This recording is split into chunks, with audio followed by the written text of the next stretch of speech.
ಇನ್ನು ನಮ್ಮ ಸರ್ಕಾರ ಇದೆ, ನಾವ್ಯಾಕ್ರಿ ಹೆದರ್ಬೇಕು? ಸರ್ಕಾರ ಇಟ್ಕೊಂಡು ನಾವ್ಯಾಕ್ರಿ ಹೆದರ್ಬೇಕು? ಬೆಳಿಗ್ಗೆ ಎದ್ದು ಏನು ಬೇಕಾದ್ರೂ ಮಾಡೋಣ. ನೀವು ಈ ಜಿಲ್ಲೆಯ ನಾಯಕತ್ವನ ಮಾಡೋದಕ್ಕೆ ನಮ್ಮ ಶ್ರೇಯಸ್ ಪಟೇಲ್ರು ಅವ್ರು ಸೆಂಟ್ರಲಲ್ಲಿ ಹೇಳ್ಬೇಕು, ಹಾಸನ ಜಿಲ್ಲೆ ಹಿಂಗಾಯಿತೆ, ಹಿಂಗೆಲ್ಲ ಗೆಲ್ಸ್ಯಾರ ನನ್ನ, ನಮಗೊಂದು ನಾಯಕತ್ವ ಕೊಡಿ ನಮ್ಮ ಹಾಸನ ಜಿಲ್ಲೆಗೆ ಅಂತ ಕೇಳ್ಬೇಕು ನೀವೆಲ್ಲ. ಇನ್ನು ನನಗಿಂತ ಯಾರಾದರೂ ತಮಟ ಬಡಿಯರಿದ್ರೆ ಕರ್ಕೊಂಡೋಗಿ ಅವ್ರಿಗೆ ಕೊಡಿ, ನನಗಿಂತ ತಮಟ ಬಡಿಯರು ಯಾರು ಇದ್ರೆ ಕೊಡಿ, ನಾನೇನು ಬೇಡ ಅನ್ನಕ್ಕಲ್ಲ.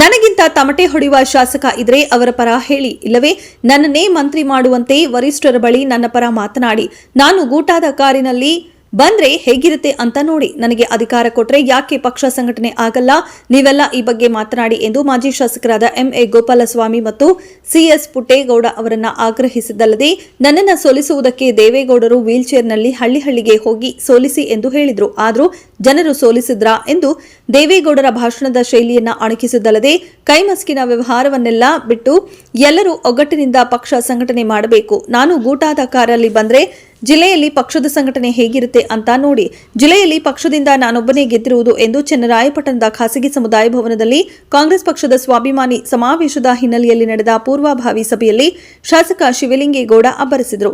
ಇನ್ನು ಸಂಸದ ಶ್ರೇಯಸ್ ಪಟೇಲ್ ಹಾಗೂ ಮಾಜಿ ಶಾಸಕ ಎಂಎ ಗೋಪಾಲಸ್ವಾಮಿ ಅವರು ಕಾಂಗ್ರೆಸ್ ಪಕ್ಷದ ಸ್ವಾಭಿಮಾನಿ ಸಮಾವೇಶಕ್ಕೆ ಲಕ್ಷಾಂತರ ಜನರು ಸೇರುವ ನಿರೀಕ್ಷೆ ಇದ್ದು, ಕಾಂಗ್ರೆಸ್ ಪಕ್ಷದ ಸಾಧನೆಗಳನ್ನು ಜನರಿಗೆ ತಿಳಿಸುವ ಸಲುವಾಗಿ ಸಮಾವೇಶವನ್ನ ಮಾಡುತ್ತಿದ್ದು, ಬಿಜೆಪಿ ಹಾಗೂ ಜೆಡಿಎಸ್ ಪಕ್ಷಗಳ ಅಪಪ್ರಚಾರವನ್ನ ಜನರಿಗೆ ತಿಳಿಸಿ ನಮ್ಮ ಸರ್ಕಾರದ ಸಾಧನೆಯನ್ನ ಜನರಿಗೆ ಹೇಳುತ್ತೇವೆ, ಆದ್ದರಿಂದ ಹೆಚ್ಚಿನ ಸಂಖ್ಯೆಯಲ್ಲಿ ಜನರು ಕಾರ್ಯಕ್ರಮಕ್ಕೆ ಕರೆತರಲು ಮುಂದಾಗಬೇಕು ಎಂದರು.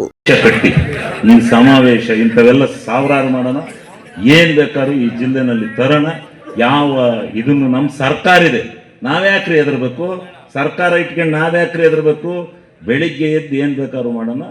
ನೀವು ಈ ಜಿಲ್ಲೆಯ ನಾಯಕತ್ವನ ಮಾಡೋದಕ್ಕೆ ನಮ್ಮ ಶ್ರೇಯಸ್ ಪಟೇಲ್ರು ಅವ್ರು ಸೆಂಟ್ರಲಲ್ಲಿ ಹೇಳ್ಬೇಕು, ಹಾಸನ ಜಿಲ್ಲೆ ಹಿಂಗಾಯಿತೆ, ಹಿಂಗೆಲ್ಲ ಗೆಲ್ಸ್ಯಾರ ನನ್ನ, ನಮಗೊಂದು ನಾಯಕತ್ವ ಕೊಡಿ ನಮ್ಮ ಹಾಸನ ಜಿಲ್ಲೆಗೆ ಅಂತ ಕೇಳ್ಬೇಕು ನೀವೆಲ್ಲ. ಇನ್ನು ನನಗಿಂತ ಯಾರಾದರೂ ತಮಟ ಬಡಿಯರಿದ್ರೆ ಕರ್ಕೊಂಡೋಗಿ ಅವ್ರಿಗೆ ಕೊಡಿ, ನನಗಿಂತ ತಮಟ ಬಡಿಯರು ಯಾರು ಇದ್ರೆ ಕೊಡಿ, ನಾನೇನು ಬೇಡ ಅನ್ನಕ್ಕಲ್ಲ.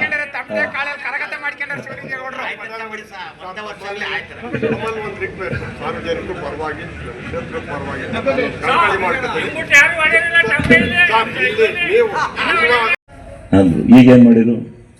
ಬಿಜೆಪಿ ಜೊತೆ ಆಹ್ವಾನಿಸಬಹುದು. ಇವರು ಪ್ರಧಾನಮಂತ್ರಿಗೆ ರಾಜೀನಾಮೆ ಕೊಟ್ಟು ಬರಬೇಕಾದ್ರೆ ಪಾರ್ಲಿಮೆಂಟಲ್ಲಿ ವಾಜಪೇಯಿ ಅವರು ಒಂದು ಚೀಟಿ ಕಳಿಸ್ತಾರೆ, ಇವ್ರಿಗೆ ಒಂದು ಪತ್ರ ಕಳಿಸ್ತಾರೆ, ನಾವು ನಿಮಗೆ ಸಪೋರ್ಟ್ ಕೊಡ್ತೀವಿ, ನೀವು ನಿಂತ್ಕೋಬೇಡಿ, ಕಂಟಿನ್ಯೂ ಆಗಿ ಮಿನಿಸ್ಟರ್, ಚೀಫ್ ಮಿನಿಸ್ಟರ್, ಪ್ರಧಾನಮಂತ್ರಿ ಆಗಿ ಅಂತ.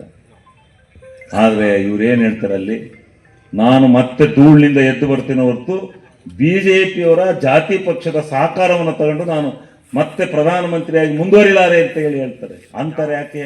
ಈಗ ಹೋಗಿ ಬಿಜೆಪಿ ಜೊತೆ ಸೇರ್ತೀನಿ ಮೋದಿ ಹೋಗ್ಬಿಡ್ತಾವ್ರೆ. ಇವ್ರು ಮಾಡೋದು ತಪ್ಪಲ್ಲ, ನಾವೆಂತಂದ್ರೆ ಸಣ್ಣದೊಂದು ತಪ್ಪು ಮಾಡಿದ್ರೆ ಹೇ ಇಟ್ಕೊಂಡಿಲ್ಲ ಅವನ್ನ ಅಂತಾರೆ. ಮಕ್ಕಳು ಮೊಮ್ಮಕ್ಕಳಿಗೆ ಇದು ಮಾಡೋಕ್ಕೆ ಈ ಸರಿ ಹೆಂಗೂ ಸಮ್ಮಿಶ್ರ ಬತ್ತಿತೆ, ನಾವು 2-3 MP ಗೆದ್ಕೊಂಡು ಹೋದ್ರು ಇದು ಮಾಡ್ಬೋದು ಅಂತ ಕರೆಕ್ಟಾಗಿ ಕುಮಾರಸ್ವಾಮಿ ನಿಲ್ಲಿಸ್ಕೊಂಡು ಮೋದಿ ಹೊಗಳ್ಕೊಂಡು ರಾಜಕೀಯ ಮಾಡಿರಪ್ಪ. ಇದನ್ನ ಯಾರಾದ್ರೂ ನಮ್ಮಂತರ ಮಾಡಿದ್ರೆ ನಾವು ಪಾಪ್ತರು, ನಾವು ಬಯಸಬೇಕು ಇವ್ರ ಹತ್ರ ಎಲ್ಲ. ಹಂಗೆ ಮಾಡಿದೆ ಹಿಂಗೆ ಮಾಡಿದೆ, ಇವ್ರು ಮಾಡಿದ್ದು ಸರಿಯಾ? ನಾವು ಇವ್ರ ಪಕ್ಷ ಬಿಟ್ಟೋದು ಸರಿ ಇಲ್ಲ. ಇವ್ರು ಮಾಡಿದ್ದು ಈಗ ಹೆಂಗೆ ಹೋದ್ರು ಇವ್ರು ಬಿಜೆಪಿ ಜೊತೆಯ? ಹಂಗೆ ಇವ್ರದ್ದು ಮಾಡಿದ್ದು ಮಾತ್ರ ಇರಲ್ಲ. ಈ ರೀತಿ ಏನೋ ನಾವೇ ಈ ರಾಜ್ಯದಲ್ಲಿ ಇನ್ನು ಮುಂದೆ ಯಾರೂ ಇಲ್ಲ ಆ ಸಮಾಜದ ಮುಖಂಡರು ಅನ್ನೋಂಥ ಭಾವನೆಯನ್ನು ಏನು ತೋರಿಸ್ತಾರೆ. ಅದು